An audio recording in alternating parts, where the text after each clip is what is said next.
Hey, welcome back to Pop Culture Shop Talk, where we pull open the roll up door and let you in on the conversations that we have when we're sitting across the workbench from each other.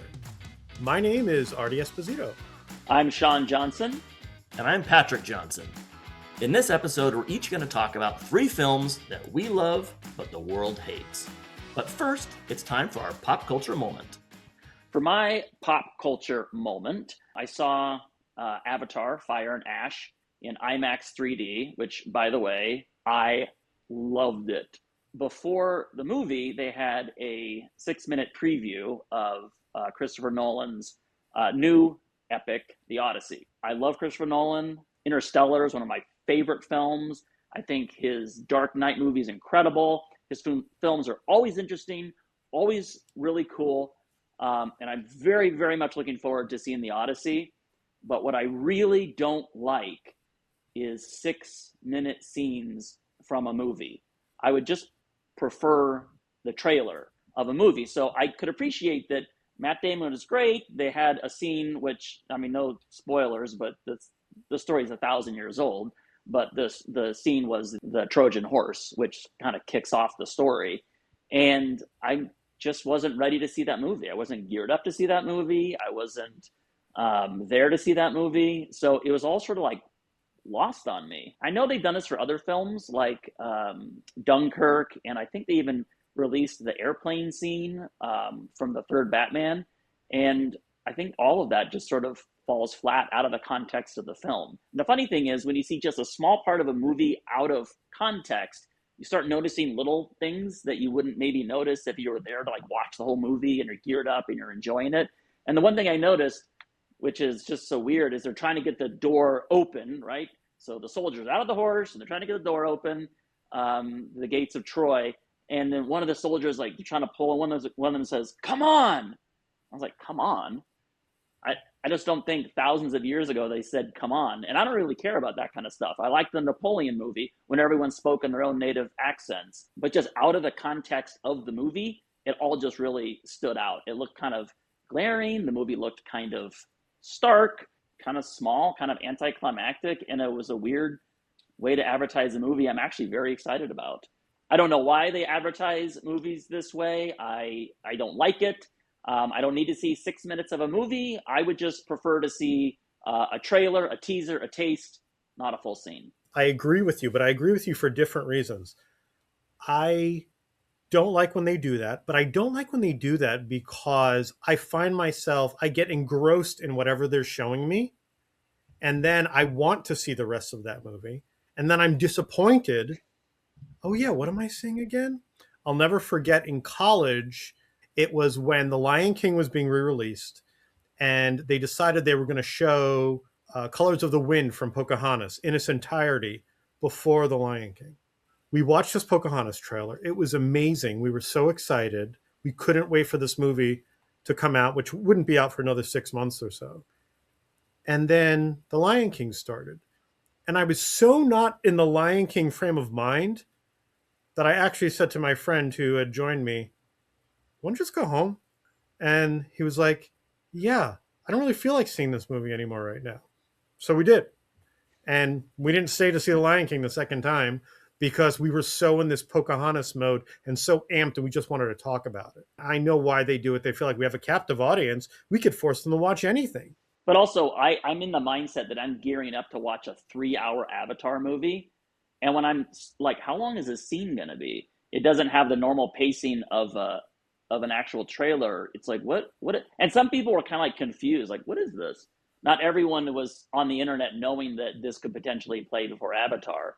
People were like, Sure. is this the movie? What's going on here? Yeah, people think they're in the wrong theater. I agree. I also don't like it when they show 6 minutes of these movies before the movie you're going to go see. I don't remember when Dunkirk came out, what year it came out. I feel like I saw a lot of movies that season, that year, and I feel like the movie I saw the most was the first 6 minutes of Dunkirk. The thing about Christopher Nolan movies is they're so loud. No matter what you're going to see, they're so loud, and the theaters set everything for the movie you're about to see. And so when Dunkirk comes on, we had to prepare and start bringing earplugs to the movie theater, knowing we're going to sit through 6 minutes of Dunkirk before we watch whatever movie we actually paid to see. So I also am not a fan of it. I think it's annoying, especially for a movie I want to see. Yeah, trailers inevitably will spoil something. And I would hate to get to this scene and go, yeah, already seen this. Right. Yep, yep, yep. Sometimes you're done with it, especially if you've seen a number of movies like Patrick did, and you've seen this a bunch of times. Now, when you're in the theater watching it for real, you might be like, all right, come on, let's roll along here. So, my pop culture moment of the week is an interesting one, and that is that Kathy Kennedy is no longer in charge of Lucasfilm. Now, I have mixed opinions on the Star Wars output from Disney. They've done some great things with Andor, with Rogue One, with The Mandalorian, and with The Force Awakens, which was their first thing, which was such an unfulfilled promise. And then, of course, they've done things like The Acolyte, the one with the kids that felt like Star Wars for preschool, and The Last Jedi, which to me was a disaster. So now Kathy Kennedy's gone, and Dave Filoni has stepped into her creative role. And I'm really curious what this will mean for the future of Star Wars. Because shortly before this announcement, there was talk of a movie that Adam Driver had proposed called The Hunt for Ben Solo. And this was leaping off of the sequel movie characters of Rey, of Kylo Ren. Now, of course, Ben Solo died at the end of Rise of Skywalker. Spoiler alert, 10 years later. But the Emperor died 40 years ago, and he came back also. So I don't think that's a problem. They proposed this movie to Bob Iger, and apparently he shot it down, saying he couldn't see why Ben Solo would return, how he would return, or whatever. But the fans are super excited about this prospect of this movie, and they want it really bad. Supposedly, Kathy Kennedy was behind this movie. And in her exit interview, she talked about how this movie is not canceled, it's just on the back burner. But I guess my big question is, if you have a sequel movie that the audience is actually interested in and they actually want to see, why wouldn't you do that? Because right now, the sequel trilogy has left such a bad taste in people's mouths. Everything from the movies to Galaxy's Edge, which is based off of that, has sort of just not really shined with people. And now people are excited. People are like, Hunt for Ben Solo, let's do that. If I were them, I would do everything I could to make this movie happen in hopes of saving the sequel trilogy, in hopes of redeeming it. With Kathy Kennedy gone now, I don't know if that gives it more hope of happening, if that gives it less hope of happening. I really hope this movie happens. I really hope that Lucasfilm rises from the ashes that it's been in for the last 2 years and, brings back the Star Wars that we love. As you're wearing an Empire Strikes Back t-shirt. I'm wearing an Empire Strikes Back shirt. It's funny. I have a few thoughts. The best Star Wars movie is the one you are promised but don't get. Okay. So always the movie in your mind is always going to be the best Star Wars movie ever made. Two, I have always been a big fan of Kathleen Kennedy as a producer of everything she did outside of Lucasfilm. Like, her track record as a producer is incredible. I mean, everyone's favorite movies go down the line, she produced. As a brand manager for Star Wars, her record has not been great. Some of the TV stuff has just been not great. The Star Wars Hotel, and also we just got too much Star Wars. Like, there is such thing as too much of a good thing. I mean, if I was Adam Driver, I would also be pitching a Ben Solo movie. I mean, I'm sure they're fending off actors left and right. No, we need a Lando standalone. Oh, Salacious Crumb needs to make his appearance. So I'm sure all the actors that ever appeared in a Star Wars movie have also pitched their projects. Adam Driver is an excellent actor, and his most interesting stuff, as far as I'm concerned, has been everything he has done after Star Wars. What I love about what Star Wars does for some actors it gives them freedom to be creative. Oscar Isaac is another actor whose best work is before and after Star Wars. I would watch a Kylo Ren movie, but I don't need it. But also, too, like, remember when everyone hated Episode 1? And then time passes, and then the Solo movie comes out, and then spoiler alert, if you haven't seen it, Darth Maul shows up at the end of the Solo movie, and that was the most exciting part of that whole film. It's like enough time goes by. Has enough time gone by for people to be really that excited about him? I don't know. No, Maybe. Star Wars likes a break. Like George Right. Lucas really had this natural cadence. 3 movies per film, a 20-year break, 3 movies per film, and then Disney was primed to do that, a 20-year break, and then the films came out every other year or every 2 years, and then we had Star Wars movies in a year, then we had the TV shows coming, and it was just like a fire hose of Star Wars. It was just too much. It can't all be good. It just can't all be good. We had a funny conversation, myself and my cousins who are about my age, born around the late 70s. And we were trying to rack our brain, trying to come up with what was the name of the last Star Wars TV show? And we're like, oh my God, I can't believe it. Here we are. We are all like, perfect age when Return of the Jedi came out. And we couldn't, for the life of us, think of what the last Star Wars TV show was. Was it The Acolyte? No, you don't even know. What was it? The Stranger Things one. With Jude Law. Oh, Skeleton Crew. Skeleton Crew. I hated it. I did not like the show at all. Yeah. My pop culture moment that I want to talk about is I just watched the teaser trailer for the Masters of the Universe movie. And I'm very excited about this film. I watched He-Man when I was a kid. We had a bunch of the action figures. And I feel like since the original cartoon, no one has truly understood the voice of that series. I know it was just made to sell toys to people my age. I get it. I'm unconflicted about my feelings about that. I love the toys. Sell me more. He-Man always had a sense of humor about it. It was a fantasy world with spaceships and swords and wizards and a lot of humor. Cringer and Orko were always my favorite characters. And so to see this movie kind of get the glossy, high-class treatment is really exciting. I like that they're really leaning into the weird, bizarre fantasy element. I like that they are tying it to Earth in a way, but it feels natural to the story, kind of like in a Superman sort of way, where he's being sent, the prince is being sent to Earth for his own safety, and he's trying to discover who he is, and he has to come back to Eternia and, I imagine, fight and save the day. I love the look of all the new characters, Skeletor and Cringer, Battle Cat, Man-at-Arms. But I guess what I'm most excited about is this sort of sense of validation that something I loved as a kid is now finally getting the treatment that I thought it always deserved. When I watch that trailer now, I watch it and I feel like the way I felt when I was watching the He-Man show as a kid. If you go back and watch the He-Man show now, a lot of it does not hold up, which is fine. But when I watch this trailer, I go, oh, that's what it felt like watching He-Man. So I'm excited for the film. I think it looks really fun. I think it looks really colorful.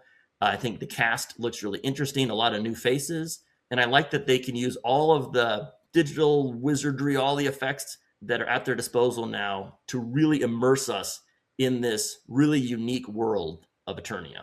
I agree. And one of the fun things about being born in the summer, and as Patrick and I are twins, we were both born in the summer. June 4th is our birthday, and this movie comes out on June 5th. So I always have good movies coming out. And I always say, this is my birthday movie. Sometimes it's been Harry Potter movies, sometimes it's been a Batman movie, it's been all sorts of good stuff. But Masters of the Universe is my birthday movie. My thought about the trailer is this looked like the way we imagined He-Man when we were playing it with toys. Because we are of the generation where we played with toys. And they were in the sandbox, and they were outside, in the blocks, and we built Eternia, and we had the ships flying around and the sword battles and everything. We have a picture that's sort of like an iconic picture that our mom took. We were in elementary school, and it's Patrick and I playing He-Man in the backyard. One of us is dressed as Skeletor with his weapon, and one of us is dressed with He-Man with his sword, and we're like fighting. I just feel like those kids in that photograph, if they were to see this trailer, I think they would just, their mind would be blown. And plus, we had a He-Man movie that was such a disappointment that came out in the 80s. because I didn't understand. Well, you can't really do Cringer. It can't really do Orko. Well, the budget, and then they went to New York, and I just remember that being a big disappointment. Now we're getting it for real. Yeah, I watched the trailer this morning twice in a row because I wanted to see everything I missed the first time. And I agree. I think it looks amazing. I like little nods that they have in there, like Prince Adam is wearing a pink shirt, Yeah. which he always did in the cartoon. Of course, they have the "I have the power" at the end, which everyone was waiting for. I think Cringer looks amazing. It feels like Lord of the Rings in space, and that is always what I thought that this franchise could be. I think it lends itself to many more sequels, potentially a live action television series. It's going to sell a lot of toys, and I think it's going to really introduce a whole new generation of kids to the Masters of the Universe franchise that we adored so much. So, our main topic today is movies that we love as individuals that the rest of the world kind of hates. And we came up with this idea because I'm sure we've all been in conversations at some point where people are talking about their favorite movies, where you may mention a movie and the rest of the group is like, oh, that movie's awful. Well, those are the movies we're talking about today. And Sean, why don't you start us off? So the movie I'm going to start with is Indiana Jones and the Temple of Doom, a movie that even Spielberg said that he made the Last Crusade as an apology to the fans for Temple of Doom. I mean, I'm glad he did it because actually Last Crusade is my favorite of the Indiana Jones films. But I want to make a case for the Temple of Doom and why it is an incredible, creative, interesting movie. So when we were kids, we had the book, The Temple of Doom, but the movie was so scary, we weren't allowed to see it. So we knew stuff about it. We knew like some guy took his heart out and it was like pumping in his hand, and it's basically like Indiana Jones goes to hell. And it was kind of dark and spooky. I watched some reviews, see what did critics think of it. Actually, Siskel and Ebert, they loved it. But a lot of critics did not like it. It's too dark for a kid's movie. What is Spielberg doing? Why is Lucas making this? So I actually finally watched the film for the first time all the way through as an adult. I've never seen it on the big screen, which I would love to do, but I have seen it since many, many times on DVD. Of course, Harrison Ford, Kate Capshaw, and now finally being recognized as the actor he is, Ke Quan, as Short Round.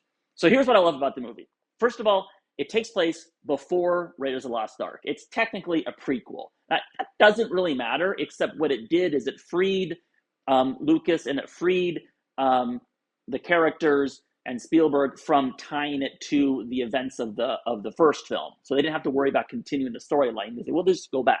What I like about it is Indiana Jones is actually a different character in this movie.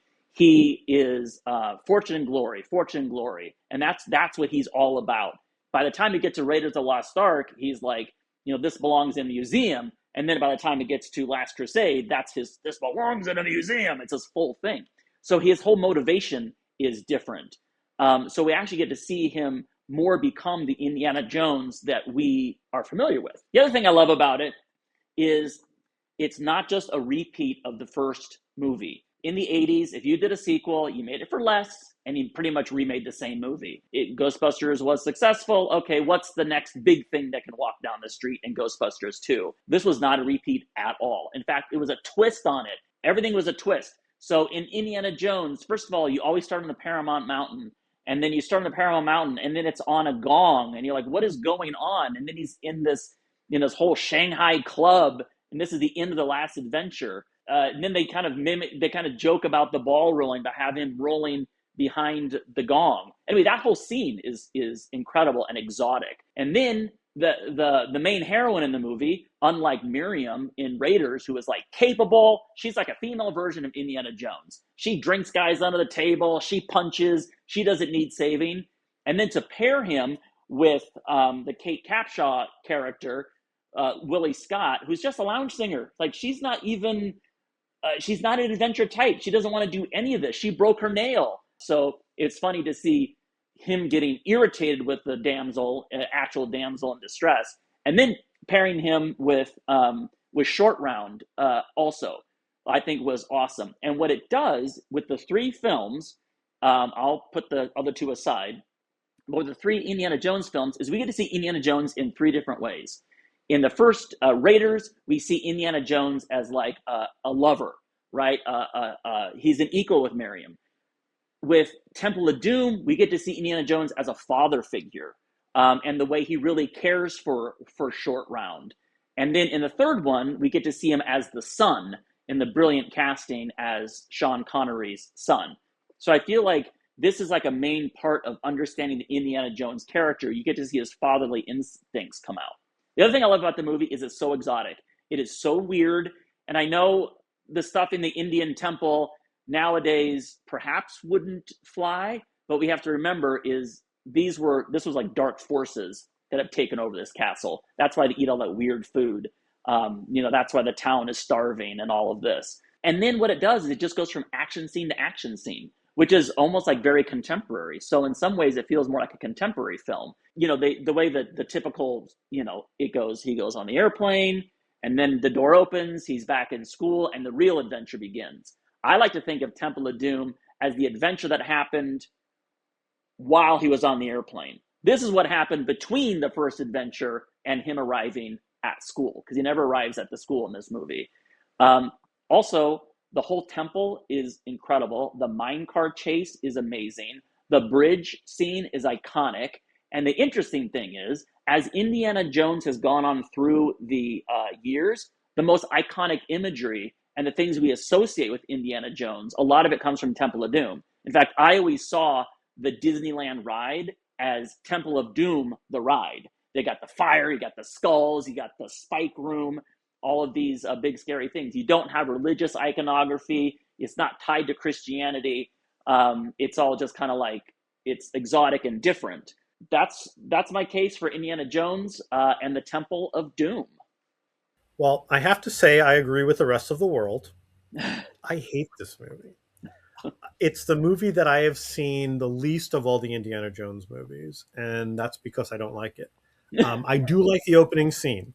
I like the scene in the club. I like the rolling gong, Kate Capshaw singing, that whole thing. That was great. And isn't it like the Club Obi-Wan or something like that? Yeah, Club Obi-Wan. Yeah, and she's singing Okay. Anything Goes, so come on, just go with it. Right, sure.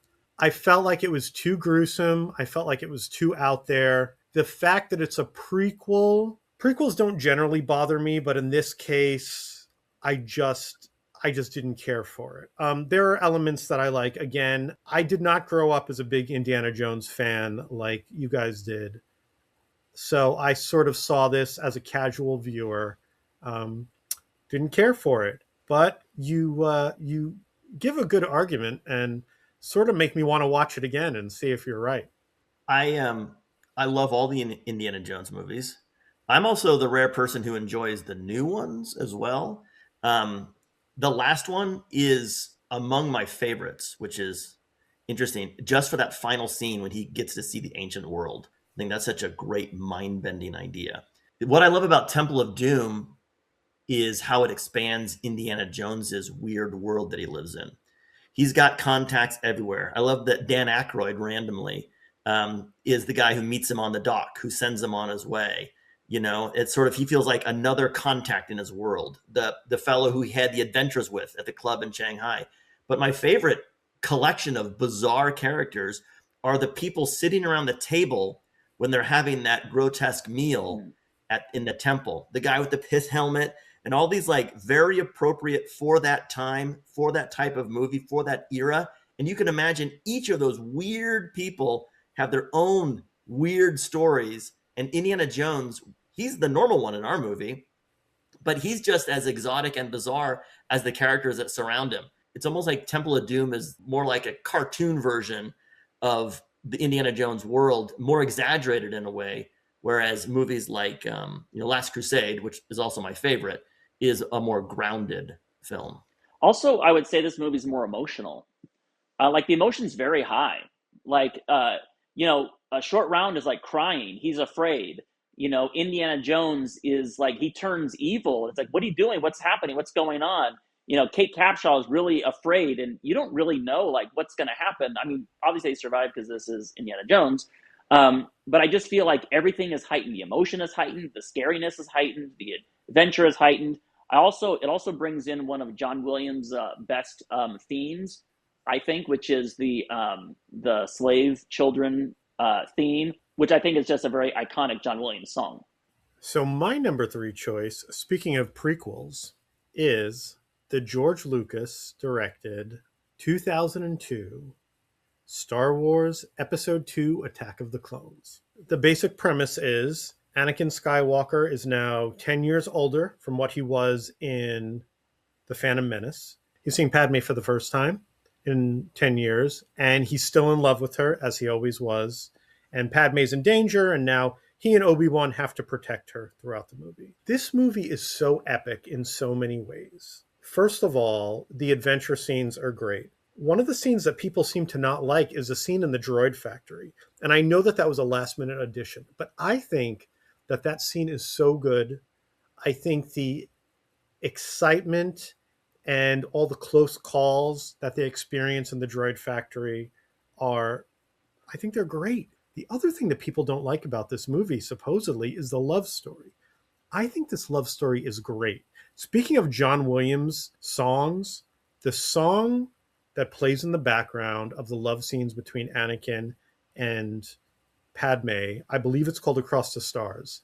I think that that song is so haunting and such an amazing love song. Watching Padme and Anakin's relationship develop from when she first sees him at the beginning of the movie and he hits on her and she's like, "Oh, Annie, you'll always be the little boy I knew from Tatooine." And she sort of blows him off. And by the end of the movie, spoiler alert, they're getting married on Naboo with 3PO and R2 as their witnesses. I think it's such an amazing character arc. You see her start to fall in love with him. He has so much anger and so much hate in him. She's there for him at the times when he's the most vulnerable, specifically after his mother passes and he kills the Tusken Raider camp. I killed them, the children, not just the men, but the women and the children. I hate them. And he gets so angry, and she doesn't judge him, but she just supports him, and she knows what he's going through at that moment. And then you have that great climactic scene where they're on Geonosis and they're fighting. They have the 3 creatures. They have to escape from that. And then the big battle with the Jedi and the battle droids. It's epic. It's everything that you want an adventure movie to be. Like, I was just blown away by that movie. When I walked out of that movie, I just looked at all my friends and I was like, that's like the best one, right? That's like the best Star Wars ever. And every person that I went to the movie with, it was like 5 of them, were like, that was awful. That was a terrible movie. Artie, I want to see the movie you just described. I would say it's there. It's all there. That is not my experience of that film. I have a theory, which is the only person that truly understands all of Star Wars is John Williams. Like, he, through thick or thin, for the great movies to the not great movies, his music is always excellent and totally hits the mark. Yeah, I have come around on episode 1. I saw it again in the theater when they re-released it a couple of years ago. I've seen it since on DVD, and I thoroughly enjoy episode 1. It is visionary. It is now iconic. We got double-bladed lightsabers. We got Darth Maul. And I have to agree with the rest of the world. I did not love episode 2. Artie, is this the movie that has the chase through Coruscant? The speeder chase? It is. Here's what I like about the movie. Because, by the way, as far as the prequels go, they aren't my favorite of the Star Wars movies. But what I appreciate about the prequels is each one is so inventive and different. Yeah. When we were kids, we had Star Wars was a certain way. There's a desert planet, and then there's a Death Star. And that's sort of what Star Wars is. And then Empire Strikes Back comes around, and George Lucas goes, no, there's also an ice planet. oh, there's an ice planet, and there's giant creatures that live on asteroids, and there's other different places and there's a city in the clouds. There's Yoda. He lives in a swamp. And by the time Return of the Jedi comes around, now we have a forest moon of Endor. Yes, we have another Death Star, but look how it's being built. And that desert planet you saw is being boring. Look how exotic it is. Look at all the crazy creatures that live there. And then when George Lucas does the prequels, he goes, and here's what else Star Wars could be. This is Naboo, a beautiful palace. Look at the underwater city underneath. Look at all the places that we go to. And you thought Tatooine is this way. Now we've got a pod race. And look how incredible these vehicles are and these characters are. When Episode 2 comes around, he goes, and check out the cityscape. And he creates this entire world of Coruscant where we go deep into it and travel through it and see the dark parts of the city. That scene is probably my favorite scene in Episode 2. I also don't connect with it the way you do, but I appreciate how creative it is. And I also appreciate it in the tradition, again, as being a total serial film. The final arena, when they're having that battle and the kiss, when they come out into the daylight, it's a pretty moving moment. And surrounded by insanity. Yeah. Giant creatures that we've never seen before, surrounded by these termites and then Jedi all around. I mean, it is totally nuts. And once again, introduced a whole nother idea of what Star Wars could be. That's one thing that Disney Star Wars has never had that Lucas Star Wars has been the unbridled creativity. George Lucas has a vision for these films, and it is wacky, and it is cool, and it is eccentric, and it is weird, and every episode gave us new creatures and new ships and new characters and new villains and new landscapes. And don't forget Yoda with the lightsaber. It's the first time we see Yoda with a lightsaber. He bounces around like a crazy person. I mean, we've been waiting for that moment forever. That's true. People cheered when that happened. Of course. You cheer during great movies. Is this the movie that has the water planet too? Yes. Oh, is this Jango Fett? Is this one too? Yeah. All right, I'm coming Camino. around. Is this the one, the Camino Dart? It's a Camino Dart. Yes. Yes. Is that the Camino pocketbook? darts. Pocketbook. Your pocketbook. All right, so the first movie I want to talk about is an animated film, which is one of my favorite animated films of all time. It is from 2002, and it is the Disney classic Treasure Planet. Before the movie came out, we had a friend who was working at Disney Animation. He was a cleanup artist. And he gave us a tour of the studio, which is always a very special opportunity to get. And the cool thing about touring the Disney studio is it's kind of like touring the future, because they are surrounded, the artists, the story people, the directors are surrounded by all the artwork and all the storyboards of characters and scenes and motifs that are pretty soon going to be known by the world. But right now, no one has even heard of them. And that was the first time I learned about Treasure Planet. We got to see some development art up on the wall, and I was immediately taken by the style of the film. I love that the 80-20 percentage, I think is what it is, 80% pirate, 20% space. So when you kind of blur your eyes and look at it, it feels like it's a regular sort of pirate type adventure. But then when you realize, oh, those are rockets and that's a solar sail. Great casting in the movie, vocal casting. Joseph Gordon-Levitt. I mean, now he's a pretty big star. He's the lead actor as the main kid in the film. And I don't know who the actor is who does the voice of Long John Silver, but what a great voice he has. So much pathos and real emotion in his line reads. And the animation in this movie is incredible. This is before Disney was full on doing CG animation. And the movie is directed by, Musker and Clemens, who gave us Little Mermaid, who gave us Aladdin, Princess and the Frog, Moana, some of my favorite Disney animated films. The animation is amazing. Glenn Keane, who does the animation for Long John Silver, is incredible. The combination of his CG animated elements, the hand and little cyborg elements, combined with beautiful traditional 2D animation married in a perfect visual style. And the character who is my favorite animation style in the entire film is the character of Doppler, who's voiced by David Hyde Pierce, I don't know who the animator is who brought that character to life, but I could just watch his hands all day. The way his hands are animated are so incredible. You could freeze that movie at any moment and you know exactly what that character is thinking based on his pose. And also the environments that they create. His home is amazing. The spaceport in the crescent moon, what a crazy, inventive, clever idea. And there's some shots that look like Sid Mead's inspired stuff, where you got this city kind of spanning off into the depth of space. I only wish, frankly, that we spent more time in these places. I really enjoyed the pace of it. It moves very quickly, but some of these scenes I feel like live here longer. Why don't we stay in the town a little longer, explore this place a little more? And then just when you think, the adventure of, finding this secret treasure that's out in the far reaches of outer space, the unknown universe, a place we can't go to, with this special compass that only Hawkins is able to open up, and all the nefarious people who are trying to get this treasure as well. All those aliens are crazy characters, but also I love the robot character voiced by Martin Short. In a weird way, the Martin Short character at the time, you go, oh, we'll get a comedian. We'll get Martin Short. He's funny.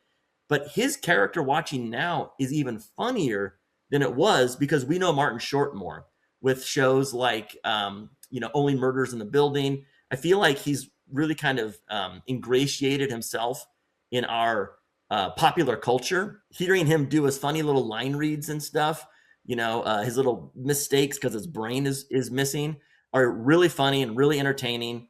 And he's such a wild card character to have in this movie. Structurally, I think the movie is a pretty much perfect adventure. It's a great retelling of Treasure Island. I mean, and a unique retelling of Treasure Island. I mean, Treasure Island is a story that Disney has told at least 2 other times, with the live action version and then, of course, the Muppet version.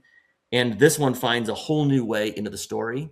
And also, the animation technique at the time had gotten quite good as far as flight sequences. They do some incredible, 3-dimensional fly-through sequences where we're really moving through an environment. And that was a real new look for a Disney animated film. So the movie has a real sort of visceral feeling to it as well. Now, if I'm not mistaken, you, upon seeing the movie, you wrote to John Musker, right? I love the movie so much that when I saw it in the theaters, I wrote a letter to the directors of the film. And I said, I just want to tell you how much I enjoyed the movie. And I got a letter back. They wrote a letter back to me saying, thanks so much for enjoying the movie. We're sorry people haven't, found it yet or discovered it yet, but we really are proud of the piece that we made. So if there's something you love that other people don't, write to the people that made it. Because hey, they might write you back. With this movie, I honestly have only seen it once, and it just did not click with me the way it clicked with you. I could see all that stuff you're talking about, and actually, it kind of makes me interested to go back and see it again. Sometimes these movies, especially Disney movies, are forever. And sometimes the best thing you can do is take it out of the time that it was made and just watch it again. Like the same way I fell in love with Lady and the Tramp, 40 years after it was released, because I was not alive when it was released. Patrick, I agree with you. Oh, thank you. I think it's a great movie. And first of all, it speaks to the importance of the public domain. The fact that Disney was able to take Treasure Island and do it multiple times and do it multiple different ways. And I have to say, each one's successful. The original Treasure Island that they did, I want to say in the 50s, great, a classic.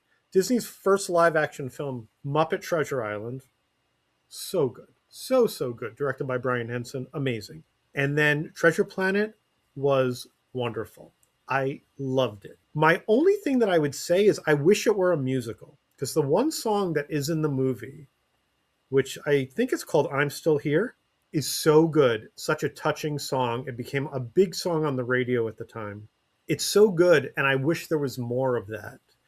I could easily see a lot of those characters singing, especially John Silver. I could see him singing. So I think that it could have gained more of an audience if it had been a musical.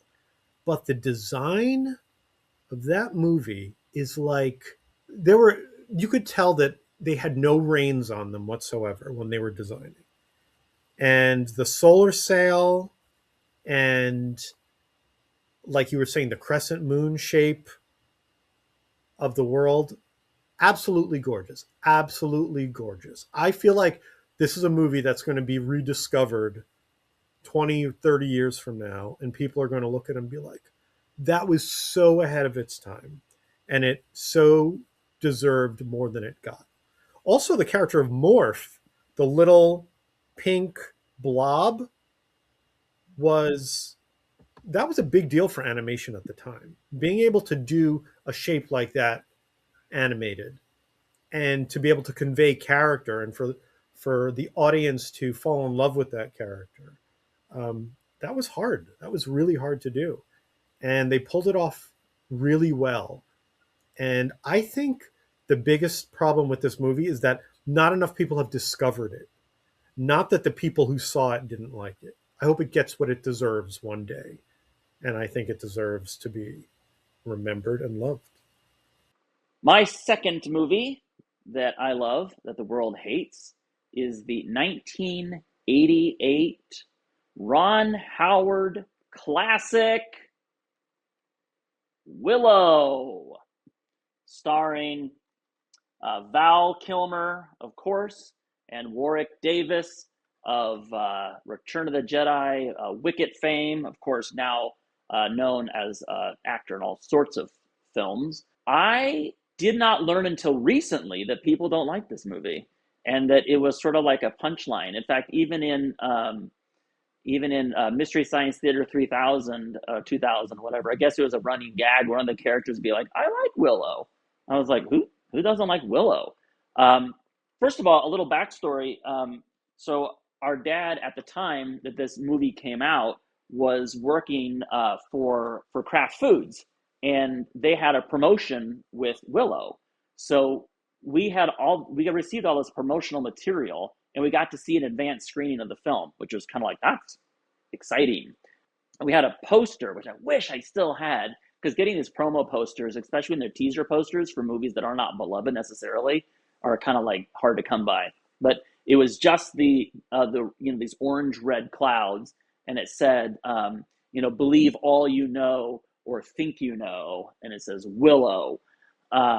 And it's like from the imagination of George Lucas and blah, blah, blah. If you haven't seen it, it is all about this adventure where Warwick Davis essentially finds this baby, kind of a la Moses, who is going to be eventually grow up and overtake Queen Bavmorda.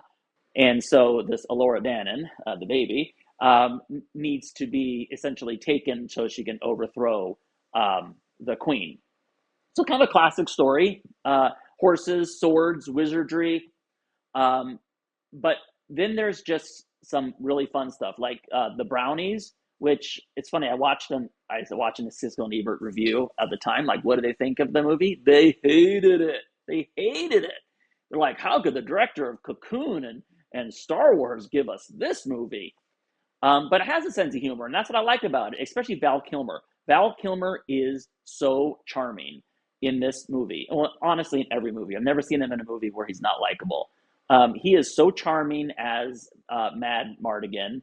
And Warwick Davis was very, very young when he made this film, and he's very accomplished as an actor. He basically carries the movie. He's essentially an unknown who was just discovered because he had a real kinship with the Star Wars characters and R2-D2, and just George Lucas kind of took a liking to him and basically wrote this movie for him.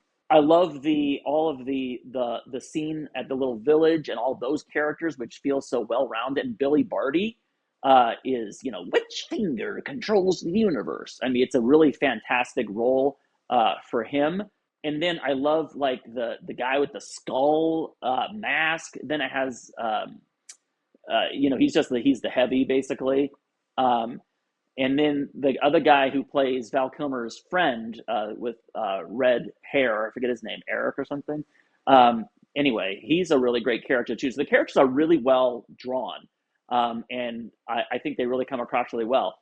But one of the other amazing things about this movie is on the technical level. So at the time, if you wanted to create a canyon that did not exist, or a castle or something, you could do it one or two ways. You could do like a model, you could do a matte painting, and that was pretty much it, or just build it.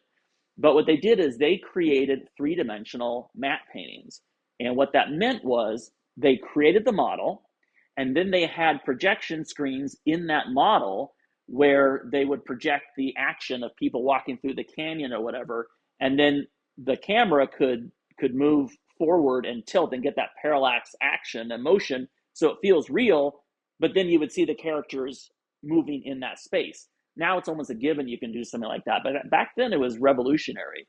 And I've seen the model of like Bavmorda's castle, not in person. I wish I could, but it's gorgeous. The model work is beautiful. The other thing about that movie is it had digital morphing for the first time ever. So we're talking complete cutting edge technology. And there's the scene where the sorceress, she goes from like a tiger to an ostrich, and all of these different animals in between. And to achieve that, they had to make like a fake tiger.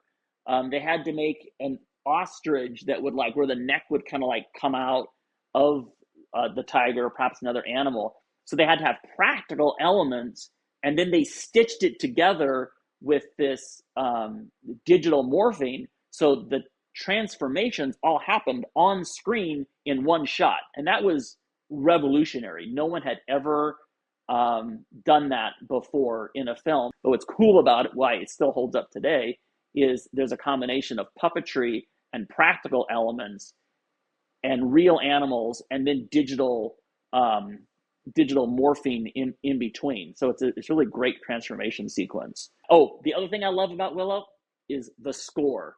The score is James Horner wrote the score, and it is James Horner at his best. So there's a lot to love. I really love Willow. Sean? I agree with the rest of the world here. Again? Again, I saw Willow shortly before we met back in 2008. I had been looking forward to seeing this movie for years. And prior to Netflix and streaming, it wasn't always easy to find a movie like that.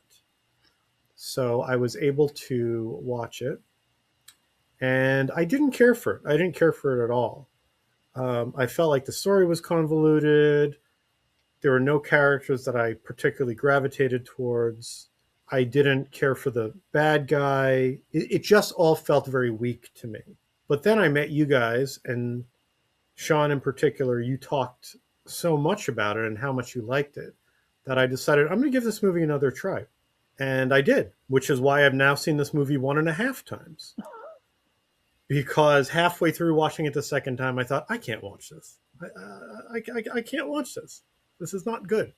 I love George Lucas's imagination, and I think he should always be let loose to do whatever he wants to create, because brilliance may come from it. But I don't think it happened in this individual case. One thing that I will say is that I listened to the audiobook of Warwick Davis's life. It's a autobiography called Size Matters Not, and it's a great book. I highly recommend it. And he talks about his time on Willow, and it makes me want to like the movie more, but unfortunately I can't. But you should totally read or listen to that book. Oh, by the way, when we were kids, we even had Willow magazine. That was like a thing, apparently. You remember every movie used to have like a magazine that it came along with it? Alf had a magazine. Well, movies having magazines is like, that was their version of social media in a way. Well, I have to agree with Sean. I also really love Willow.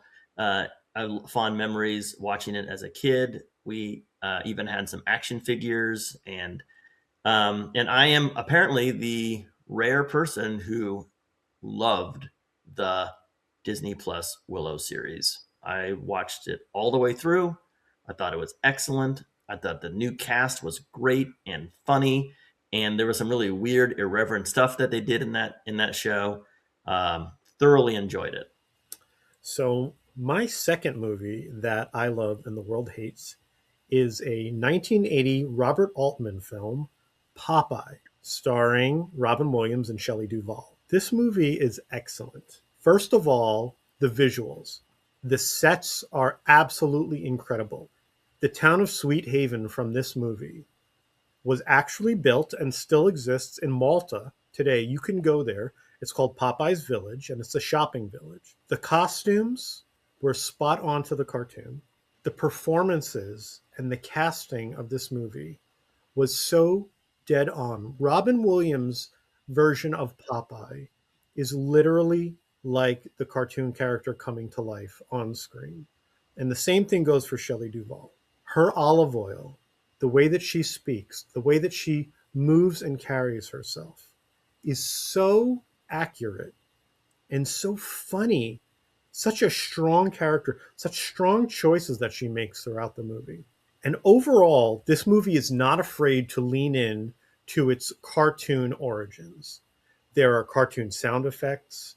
There are cartoon actions, like when Popeye turns his fist all the way around and then punches Oxheart. There's a time when Bluto spins Popeye around and then hits him on his head, and Popeye literally screws a hole through the dock. Everything was done with such precision and such care. The music is amazing also. It's done by Harry Nilsson. The music he does for this movie is so revealing as to each character's motivation, what they're thinking, what they're feeling, everything you want from a movie soundtrack. But this movie also did one other thing, which other movies have learned from over the years, and that is not to shoot your movie in chronological order.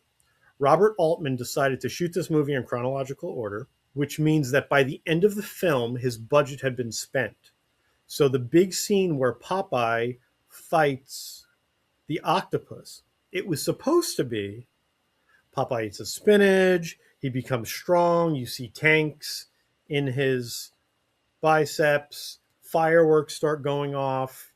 He does this whole thing where he like spins through the water and eventually punches this octopus that flies out of the water a million miles away. But because they ran out of money and they still had to shoot the end, instead what they did was they got a big rubber octopus that had almost no animatronic movements or puppet movements whatsoever. Popeye's arm just comes out of the water, punches him, and the octopus flies away. But that is so forgivable because the rest of this movie, and it's an origin story, by the way. In this movie, Popeye starts off not liking spinach, and it's his dad, Poop Deck Pappy, that convinces him in the end to finally try spinach. And that's when you see him for the first time become the Popeye that we all know from the cartoon. The world does not like this movie. I have talked about this movie endlessly to multiple people. Nobody likes this movie. And in fact, society or like pop culture likes to use Shelley Duvall's portrayal of olive oil as like to talk about like an unattractive woman or an unattractive, girl or character. But if you watch this movie, Shelley Duvall is beautiful. She's absolutely gorgeous in this role. She plays it with such grace and such amazing character that she does not deserve the backlash or the sort of jokes that have come from this movie.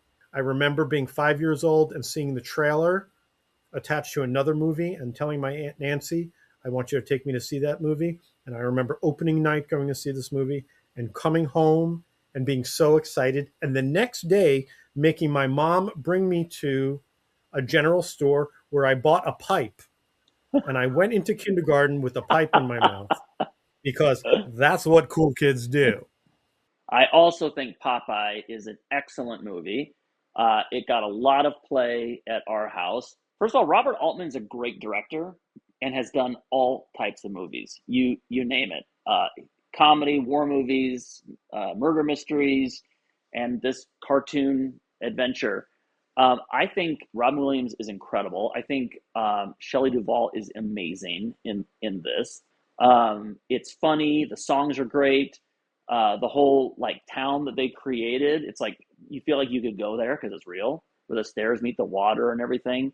So actually everything that you're saying, I was nodding along. I totally agree. I also really, really, really love Popeye. Well, Artie, I'm sorry to say we're 3 for 3. I also love Popeye. And let's not forget about the incredible talents of Bill Irwin, who was a clown and a mime. We all know him maybe as the robot from Interstellar and also his part in the Jim Carrey Grinch movie. But in this movie, he just like a rubber hose come alive. His physicality is incredible. And the songs are really quite good. This is something that could be rediscovered. And I can imagine someone doing the Broadway version of Popeye. Like, this would be a great stage show, and then you could have a giant octopus at the end. You would know to plan for that. So yeah, Popeye, love it. All right, the second film that I want to talk about that I love and the world hates, well, I don't know if the world hates it, maybe they just didn't see it, is a little movie called The Edge of Tomorrow. So do not be fooled by the Blu-ray box art. The movie is not called Live, Die, Repeat. It is called The Edge of Tomorrow. And this is a science fiction adventure war movie that stars Tom Cruise and Emily Blunt. And it was directed by the fellow who directed The Bourne Identity and is written by the guy that wrote Top Gun Maverick. Doug Liman is the director. The world is at war. These alien creatures have come down to Earth, and somehow they are just dominating the planet like a virus. Brendan Gleeson is in the movie as well, and he's a general. And the movie takes place in France on the sort of French and British front of this battle. And these aliens have this way of sort of just anticipating everything that the human soldiers are going to do. Tom Cruise, when he starts in the film, he is not the hero necessarily at the beginning. He is kind of a slimy, calculating PR guy whose job as it is to kind of sell these new mech suits to the military and kind of pitch the war. He's the pitch man. And he gets put down on the front lines. He's like, well, fine, you're going to pitch this war. You're going to put on your war machine suits and you are going to battle. So Tom Cruise is put on the front line. He is in this group of people that he's never met before. And he is thrown into this melee of aliens that seem to anticipate the moves of everything. He shoots this giant blue alien, and the blood pours on Tom Cruise and kind of blends with his blood. And then he wakes up, and we're back to where we were at the beginning of the film, the beginning of that day. The day is reset. And basically what this movie is a science fiction kind of version of Groundhog Day. And he goes through the course of this war, and every time he dies, he resets. Every time he dies, the day resets. Every time he dies, the day resets. And he has to learn more and more and more about these aliens. He finally meets Emily Blunt, who is the Angel of Verdun, I think is her name. She used to have this special power that he has now. Because what happens is when you reset the day, you remember everything you learned before, and you can then apply it to the next day. Watching this movie is like the experience of playing a video game. When you drop into a video game that you never played before, like a first-person shooter, everything is total chaos. You don't even know how to use all the weapons. You don't know which keystrokes do what, and you die right away. And you restart, play the game again. You get a little better. You learn a little more stuff. You get better at this, and this, and then you die again. And then you restart. And you keep playing, and you restart, which is why I think they thought the movie should have been called Live, Die, Repeat. Great action sequences. Very funny movie. Like every time he starts up again, they make good jokes about it and stuff. And the most interesting part of the movie to me is when, for some reason, through the course of the film, he cannot reset the day. So that means if he does die, he dies for real, and it's over. From that version on, that also feels like when you're playing a video game. When you get to the point where you're like, I've never been this far in the level before. My health is at 10%, and I have no lives left. And we're just going to go all in. I recommend Live, Die, Repeat, or Edge of Tomorrow. And as the box art says, exhilarating, exciting, clever, smart, and action-packed. I saw this movie. I saw it when it was in theaters. And I don't have strong memories of it, but I remember liking it when I saw it. So I can't disagree with you. And I'm generally prone not to love Tom Cruise movies, but probably because Emily Blunt was in it, and I think she's fantastic. I liked it. So nothing more I can say about it. Yeah, I saw it in the theater as well, and I loved it. I had the same reaction Patrick had, and I've seen it since on DVD, and I really loved it. And what surprised me about it is actually how funny it is and how satisfying it is. And when he has those moments where he's sneaking into the office of the general and it's all very tense, and the general says something like, oh, blah, blah, I forget what it is. And Tom Cruise just clocks it. He goes like, right, turn right. And he's like, what? And then he shoots him. And then he knows the next thing he needs to do is turn right instead of turn left. I thought it was just great. It's like in that scene in Groundhog Day where he starts to figure out how not to step in the puddle and how to advance his day. He's like, oh, he's really getting the hang of things. That was so enjoyable in this movie to see how he sneaks out of the crowd and he rolls under here. The trucks is going to be here. And just think, how many times has he done all this to do all of those steps all along the way? And I also think Emily Blunt is great in it. And also, what's really good in it is their relationship together. So my third film that I loved and the world hates is a very, very strongly hated movie. And of course, I am talking about the 2024 masterpiece, Megalopolis, directed by Francis Ford Coppola.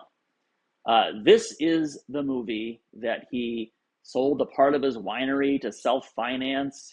He basically says he sold all of his possessions and put it into this passion project. From the first trailer, I was totally on board to see this movie. I sort of made a decision a couple years ago to go see movies from masters that are not going to be around forever. So, for example, I will always see a Ridley Scott film in the theater because there are not going to be very many more Ridley Scott films. And the same thing with Francis Ford Coppola and all of these people. Like, I will go see their movies in the theater because they are master filmmakers, and I feel like they deserve, or the movie deserves, the full screen treatment. So Megalopolis stars Adam Driver, has Aubrey Plaza, Shia LaBeouf, John Voight, Dustin Hoffman. It's kind of a weird cast. And what is it? It is a epic tale of New York as Rome. So it's sort of a Roman epic set in a imaginary version of New York, and it kind of centers around the invention of, or the creation or the discovery of an element that can basically create a world that would be ideal world to live in. As a movie, it's totally weird. It's bonkers. I saw it in IMAX. It was filmed for IMAX. And this is the movie you may have heard about where there's like a live element as well. I was really wondering how that was going to go. Actually, it was pretty great. It's a press conference. So what happens is the IMAX film goes all the way down to like a small square, and it's Adam Driver at a press conference, and someone comes out in the theater on a live mic and is asking Adam Driver questions. And then after that is like a smash cut, and then we're zooming into the third act. This movie is hated. I know that it's not a perfect film at all. Like I get that. But what I like about it is Francis Ford Coppola did not make any mistakes. This is the movie he wanted to make. And in that way, I look at it as a piece of art. And you can either look at the art and say, I like it, I don't like it, but this is what the artist intended. Because it was his script, it's his direction, it's his money. He had 100% freedom. And it's so rare that we get to see that as a movie. So many movies we see now, they go through a whole corporate process, the Marvel machine, or all the things that animation has to go through, or because studios, they don't want to take risks, they don't want to spend a lot of money on a potential flop. And so what happens is, except for the occasional like Guillermo del Toro's Frankenstein or something, there are a few film directors, Christopher Nolan is one of them, where the studio will say, okay, we trust you, go make your movie however you want to do it. Tim Burton is one of those directors. So occasionally we get to see like true pieces of art. I feel like this is his creative vision as he wanted to see it, with no one standing in the way and saying, you can't do that. So I just have to appreciate it on that level. Also, Adam Driver is fantastic, and he's great in this movie. He has this ability to stop time, which isn't quite explained, but it's very cool.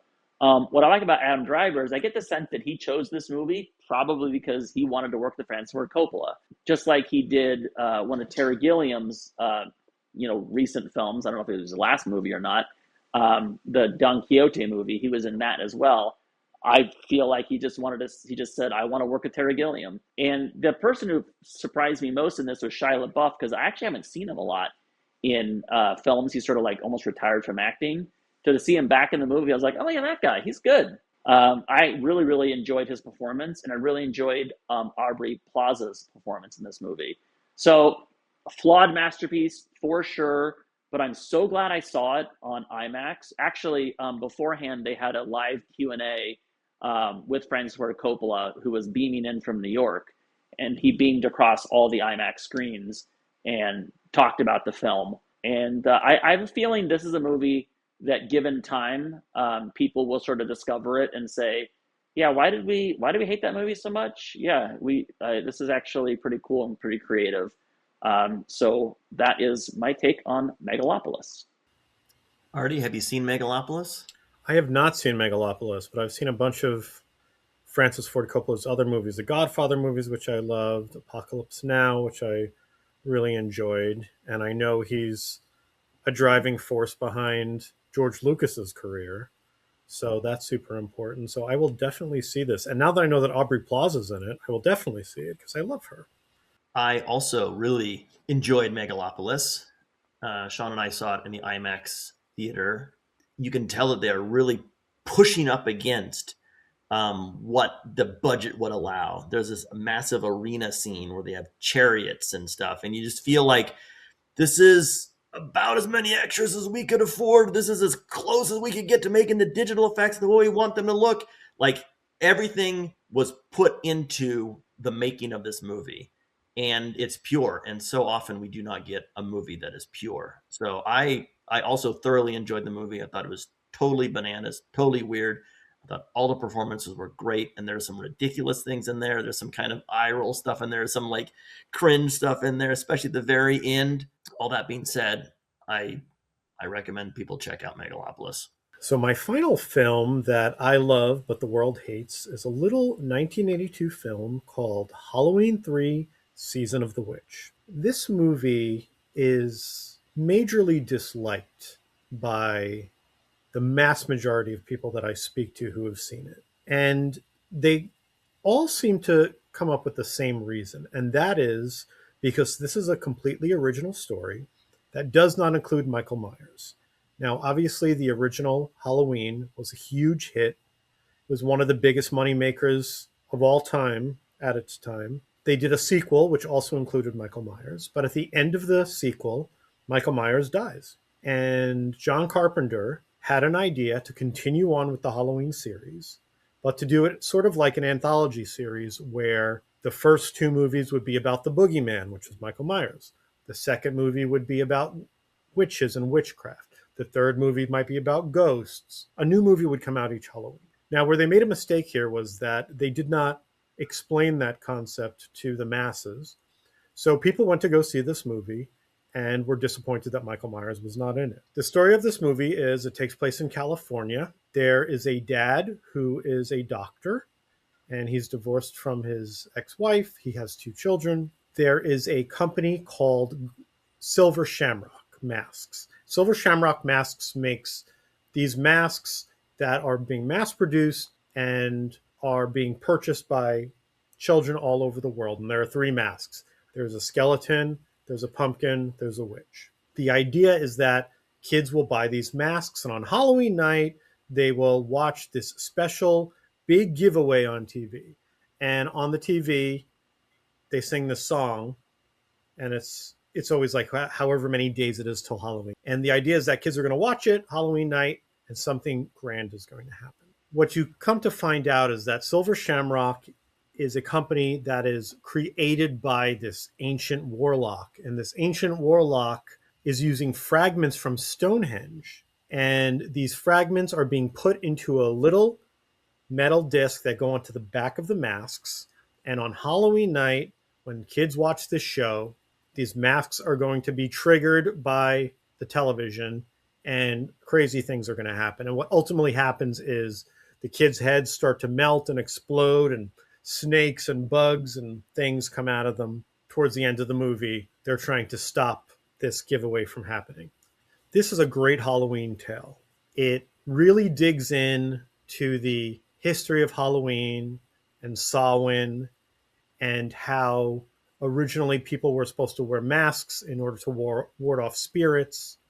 So it really plays into that aspect of Halloween. It tells a great story, and you don't know where the story is going throughout. Had people gone to the theater and known this is an original story, Michael Myers will not be a part of this, I think they would have been able to accept the story for what it was.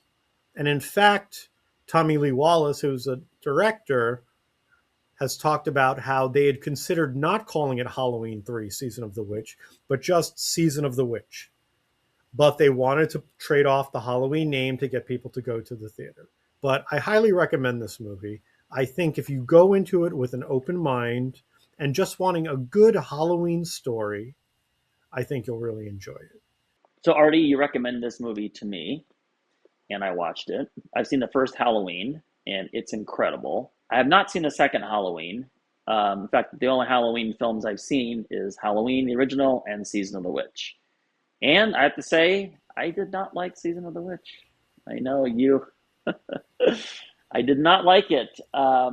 First of all, I love the idea of an anthology type Halloween. I want someone to do that because it's in a way it's sort of like what Ryan Murphy did with American Horror Story, where every season was a completely different cast of characters, or same actors playing different characters and a different storyline. So the idea of an anthology Halloween is awesome.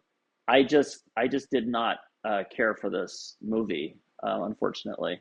And this will be disappointing, Artie, and to all of our viewers. I have not seen Halloween 3 Season of the Witch, but maybe I will. Let me ask you this. Do I need to have seen Halloween in order to enjoy Halloween 3? You do not. You do not need to have seen any of the other movies. It is a completely original story, and you can start just with this one. Great. Well, maybe I'll watch it. We always like to watch Halloween-themed movies around Halloween. So when Halloween comes around, maybe this is something I'll finally get enough nerve and enough courage to see it. When I was a kid, I remember all the horror movies were coming out, like Freddy Krueger and Jason movies, and I was just too scared to see that stuff. Like, I don't know, it looks scary to me. It's rated R. I don't want to see rated R movies. So, but maybe now that I'm in my late 40s, maybe now I can finally see this movie. The good thing is the world is starting to recognize this movie finally, and they're releasing merchandise. They've had action figures that have come out. They have the masks are coming out with the Silver Shamrock label on the back of it, T-shirts, pins, things like that. One thing that I would say for it is it has the same sort of independent feel that the Halloween movie has, which is what I think makes Halloween so scary, and the iconic score. Also, Jamie Lee Curtis is incredible. But what I was going to say is the third one, the Season of the Witch, is a little more of a fantasy tale. The Mike Myers one is like knife-wielding weirdo. Could be anybody, tracking you, following you home, and breaking into your house. Whereas this is a little more of a fantasy film. All right. So the third movie that I'd like to talk about that I love and the world hates is a film that came out in 2012. In fact, I was surprised how long ago it had come out. Cloud Atlas. It is directed by the Wachowskis and the director of Run, Lola, Run. The movie itself is 6 stories, 3 directors, 1 movie. Cloud Atlas, in the context of the film, is the name of a song, a melody that kind of plays throughout this entire film. The movie Cloud Atlas stars incredible cast: Tom Hanks, Halle Berry, Jim Broadbent, Hugo Weaving, and Ben Whishaw, who is the voice of Paddington from the Paddington movies. It's based on a book, and apparently the structure of the book is very different than the structure of the film. The film itself follows 6 stories that happen in 6 different times of human existence. There's a story that takes place in the 1800s, one in the 1930s, one in the 1970s, one in 2012, which is present day, one in like 2144, and the last story takes place 106 winters after the fall. All these storylines are connected through different elements and and feelings and emotions. In a way, what we get to see is it's a movie about time, where events that happen in the 1800s, letters are discovered, or a book is discovered in the 1930s, and this person learns about this person's life, and it informs their decision making. And they have their own life in the 30s, which then informs the decision making and experiences of people that live in the 70s, which then leads to 2012, where those events happen, and someone writes a story about that, which becomes a TV movie, and people in the distant future end up seeing this movie, and it informs their ideas about life and freedom and such. And then to the very, very distant future, where it's a post-apocalyptic, they're inspired by the life of the people that lived in the sort of modern space future. It sounds really crazy and weird until you think about, well, that's what life is. Everything that we do right now is inspired and informed by the people that have come before us. People who dress differently than we do, who use different modes of transportation than we do, would feel completely foreign to us, even speak differently than us. Their lives have got us to the point where we are now. And we feel like we're in modern day. This is the present. This is the best things ever become. But we might actually be the distant past of people who will be coming after us. And that's what this movie is. The most interesting one to me is the distant future, that their sort of faith system is built around this woman who lived in this futuristic version of New Soul. And she ended up recording this message that was sort of rallied people and fought and motivated people to fight for their own freedom. But it's interesting to me to think that this person who lived in the future becomes the religious basis of someone who is in the distant future. Big ideas in this movie, as I would expect from the Wachowskis. I mean, The Matrix is one of my number one favorite films of all time. What's interesting about this movie is the cast. They all play different characters in the different stories that transpire. And they use so many different transformative makeup effects. They all do different accents. Sometimes they're the lead character in a story. Sometimes they're a background character. Sometimes they're a secondary player. It's almost like a Shakespearean production where everybody plays everything. Men play women, women play men. People, they cross different ethnicities, which is a little cringe now, but that's kind of what they're going for. We're all sort of playing everything. Hugh Grant is in the movie. One of the characters he plays is this really intense, crazy, savage cannibal who is attacking his village in the post-apocalyptic future. He's got this crazy makeup on and this costume and these weapons, and he's like licking blood off a knife. You wouldn't cast Hugh Grant in that part, and yet he is in this movie. Jim Broadbent plays a ship captain in one time. He plays this composer in another. He plays this book publisher who's trying to escape from a rest home in another one. And what's interesting about Jim Broadbent, he's so good as an actor that he is the person that you would cast in every single one of those parts that he plays in the film. The movie itself is full of interesting, kind of mind-bending ideas. I almost felt like I wanted to write down some of the dialogue. What I really like about it too is it's funny and it's entertaining and it's got a lot of punch to it. You know, Run Lola Run is an independent action film. Of course, The Matrix has some dynamic action. So you can imagine when they're in the future of New Seoul, which is basically a version of Korea, in the distant future with spaceships and stuff, like that stuff is action movie stuff that you would expect straight out of The Matrix. But also every film, every story of the 6 that are told, each one is a perfect, authentic representation of what that type of movie would be. It's amazing that these 3 directors managed to create 6 unique stories and then tell them, I think, in a very compelling way that connects everything together, but also has a lot of big things to say about people and life and love and freedom and society. And I recommend it. I have not seen it, but it sounds very interesting, so I will check it out. I have seen it, and I think Patrick loved it more than I did. Sort of curious to see it again, um, because I also liked a lot of the big ideas. And like the movie I talked about, Megalopolis, this was also an independently funded feature. And when this film was made, it was the most expensive independent film ever made. So in that way, um, I think that it's worth checking out just as a piece of art. And now it's time for show and tell. Sean? So my show and tell item I chose was inspired by two things. One, the Muppets just celebrated their 70th anniversary, and two, this past weekend, Patrick and I saw Puppet Up at the SF Sketch Fest, and it got me thinking about Henson Company and all of that. So that's why my show and tell item is this snow globe. This is a 60th anniversary um, Jim Henson Company snow globe, and it features these little classic, I guess, Muppet characters. They're not really Muppets anymore. That were also used in recreations that they recreated for Puppet Up.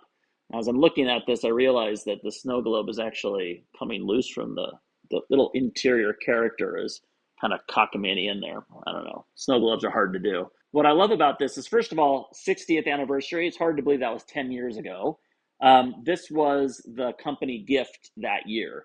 And the best thing about working for a company like the Jim Henson Company is swag. They could pay me in swag.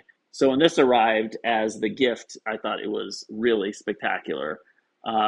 I was sort of surprised that it was the 60th anniversary 10 years ago. It was already the 70th anniversary this year. As we were watching Puppet Up, and one of the things that brought this to mind is we were watching the show, and there are some puppets that Patrick and I made in the show. Notably, one that I made is this red crab, and then the one that Patrick made is this alien. And Brian Henson uses those characters in the show, which is a great honor. But the crazy thing is, we made those puppets over 20 years ago. I don't know how that happened. So yeah, my little show and tell is the 60th anniversary Jim Henson Company snow globe. That is one of my favorite gifts that they gave us while we were there, because it does harken back to the old Muppet days.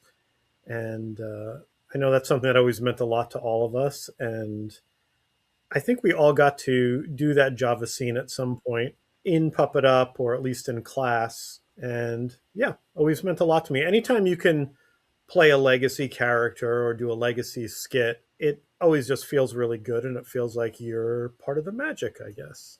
But did they use the Chupacabra? Oh, yes, they also used your Chupacabra. Yeah, they used a Chupacabra that you made as well. In fact, there was a scene where your Chupacabra and my little gray monster was in a scene together. Show was great, by the way. The best part about watching the show, because we've all been involved in Puppet Up over the many years as performers, and then I also worked as a wrangler. But the best thing is to see the show when you have no responsibility whatsoever, except to sit back, enjoy the show, and just come up with the craziest suggestions you can think of. So my show and tell today is actually a number of items, and it's something that was super important to me back when I was a kid. In 1984, I was 9 years old, and I had just gotten into watching the WWF Pro Wrestling on TV. And at the time, they came out with these figures. I wouldn't call them action figures. They were made of rubber. They were about 8 inches tall, and you can play with them. You can sort of slam them together and wrestle with them. So these two are my originals, the first two I ever got when I was a kid. This is Andre the Giant with his long hair. And this is Superfly Jimmy Snuka. And I remember getting these at a Woolworth's, which was very close to my house. And I bought them all, and I collected the whole collection. And I want to say they made like 50 different characters, and they were a really big part of me growing up. And over the years, I sold off most of my collection, but I kept these two because they were my first ones. This year, Mattel bought the license to LJN, which was the name of the company that created these. Mattel has re-released some of these figures.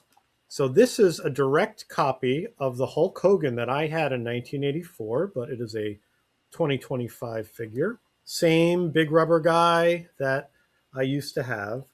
But the good thing is now what they're doing is they're making characters that were never made back in the 80s to fill in the gaps in your collection. If anyone's familiar with John Cena, who is a very popular wrestler, but also now a popular actor, there's John Cena.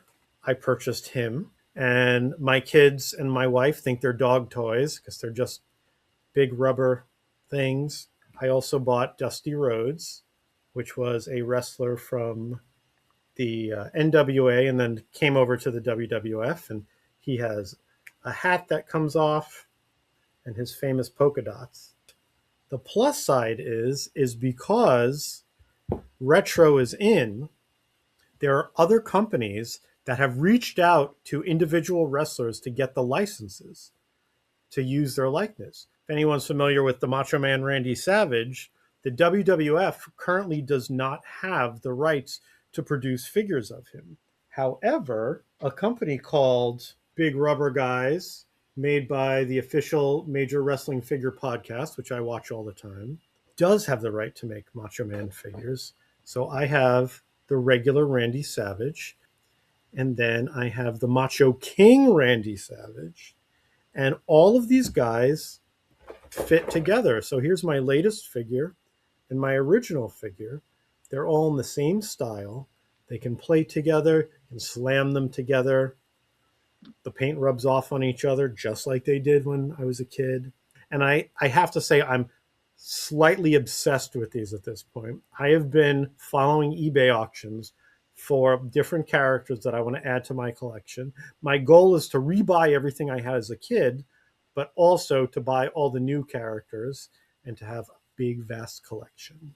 For the re-release toys, did they use the original molds or are they new sculpts? I believe they're the original molds. If they're not the original molds, then they are scans of the original figures. But what they did with Hulk Hogan, which was really smart, was most of the old LJN figures couldn't stand on their own. They would always fall backwards. And Hulk Hogan was a victim of that. But the new Hulk Hogan, from videos I've seen online, it appears that they've added just a little lip on the bottom of his feet, and all of these new re-released figures stand perfectly. In the 80s, when they were pitching these figures to Toys R Us, Child's World, and different stores, trying to get them to do large purchase orders, they showed up with these big honkin' figures, okay? However, these things were actually considered two-ups.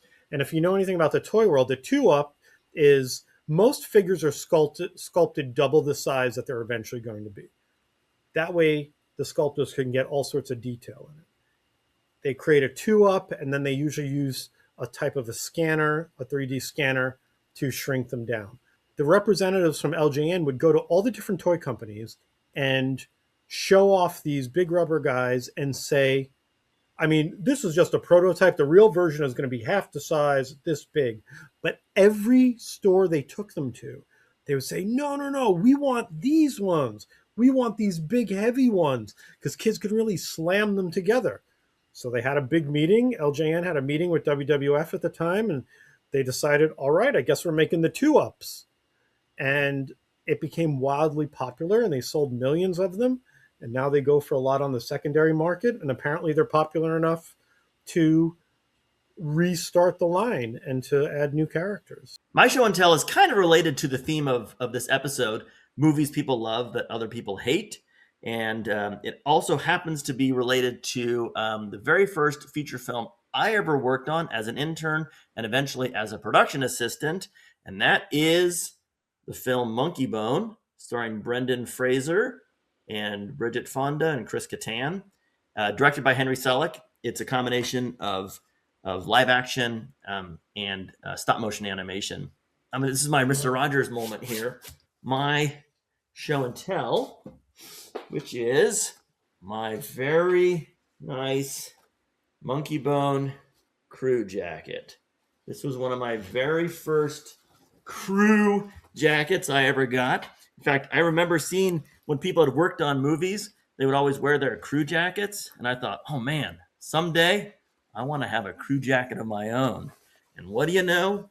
Back in 2001, I think it was, I got my very own Monkey Bone crew jacket. You got the patch of the Monkey Bone character, the logo there, and this little weird bug.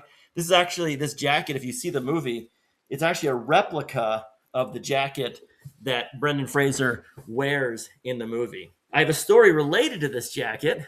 Back in 2001, we had moved, Sean and I had moved from the San Francisco Bay Area down to Los Angeles to find our fame and fortune in the world of puppetry. When you first move to an area, it's hard to get work. And one of the very first jobs that I got hired onto was as a production assistant on a commercial. I don't remember what the commercial was selling, but I do remember that Dolph Lundgren was in it. He played He-Man in the original He-Man film. So I got hired on as a production assistant. People that may not know, a production assistant, PA, they're kind of the lowest person on the production totem pole, and their job can be lots of different things. Sometimes you're making photocopies, sometimes you're making runs, sometimes you're bringing things to different people's offices. Sometimes you might be managing a little area and just helping, organize some things. Basically, whatever needs to be done in different production, oftentimes it falls on the production assistant. So I was a production assistant on a commercial that was shooting in Hollywood, California. And so naturally, when I showed up on set, I'm going to wear my crew jacket because I'm in the business. Now, this was a 2-day shoot or the 2-day production. The first day was in the office production. I was making photocopies. It went pretty smoothly. The second day was on location. And of course, I showed up early, got whatever breakfast I wanted from the little breakfast area. I met the director for some reason. I probably shouldn't have. I was a production assistant, not just for the production. I was a production assistant specifically for the art department. Maybe just stay away from the director if that's your job. So I went to the art department trailer and I started to make myself comfortable. And they said, oh, you're Patrick. Okay, great. We have a couple things we'll need you to do today. Okay, good. And so I took my jacket off and I left him in the trailer. And the first thing they had me do that day was I had to make a run. I had to go to an auto parts store to pick up something related to a car. I think it was like either spinners that go on wheels or maybe some lighting effects under a car. Either way, they had called ahead, Pet Boys or AutoZone. One of our production assistants is coming by. You got something at the counter waiting for you. He's going to pick it up and blah, blah, blah, blah, blah. So I'm like, great. I was really excited. And I left the production trailer, got into my car and drove away and realized I didn't get the map that they had given me. There was a map that they had printed out with the directions to this auto store. I'm like, how hard could it be? I forget what boulevard it was on. It was like on Hollywood or La Brea, one of these streets that are like, oh, I'll find it. Well, if you're new to an area, I do not recommend getting into your car before the invention of the iPhone without a Thomas guide or a map of where you're going, and then just start driving. What I should have done now, knowing years later, is I should have turned around and said, I forgot the map. And they would have said, oh, okay, don't worry, happens to everybody. Here you go, here's the map. And then I would have left. What this day turned into, my first task of the day was supposed to be to go to the auto store. I'm sure they had other things they want me to do that day. The first thing was I was supposed to go to the auto store, and I never even got there. My day lasted from sun up, arriving on set, to sundown, and I never got to the place I was supposed to get to. I drove all over Hollywood. I drove as far south as Inglewood.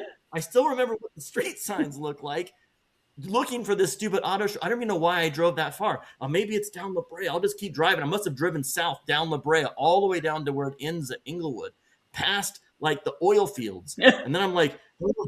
And then I drove north again, and I went as far west as Santa Monica, all going in the wrong direction. In fact, I remember at a gas station asking someone, hey, do you know where such and such is? And they're like, oh boy, yeah, it's a far way away. You got to turn back way down Hollywood Boulevard or where Sunset or wherever it was. I'm like, oh, okay. I finally was happy because I ended up happening upon an AutoZone It wasn't the one I was supposed to go to. It wasn't the one that had the stuff I needed, but I found some stuff at the counter like, I need some lighting effects. Like, okay, sure. I don't even know what money I used to pay for it. I didn't have an iPhone. All I had was a stupid flip phone. You know those flip phones? You couldn't get directions on them. The person I was working for in the art department had my number on my phone. So I'd be driving around La Brea looking for this AutoZone or wherever it was in this labyrinth of streets, and the phone would go off. Oh, I'd pick it up. Hello? Like, where are you? The corner of Franklin and whatever. And they're like, okay, well, we have a few more things you got to get today. How are you doing? I'm doing okay. I'll find it. The shoot wrapped. They were done. I never made it back to set. And the one thing I kept thinking about as I was driving home after that disastrous day of exploration is I left my monkey bone crew jacket in the production trailer. I'm like, oh, if I hadn't, I could have just disappeared forever, changed my name. I don't know. But instead, I was the one making the phone call to the person who had been calling me the entire time. Hey, it's Patrick, the PA that got a little lost. I left my monkey bone jacket in the trailer. Yeah, I got your jacket. It's in my apartment. Here's my address. You want to come pick it up? Yeah. She's like, do you need a map? I'm like, so I somehow managed to get to her place.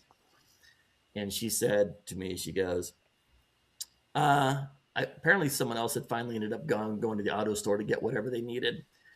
And she said, I just want to let you know, everybody has days like this.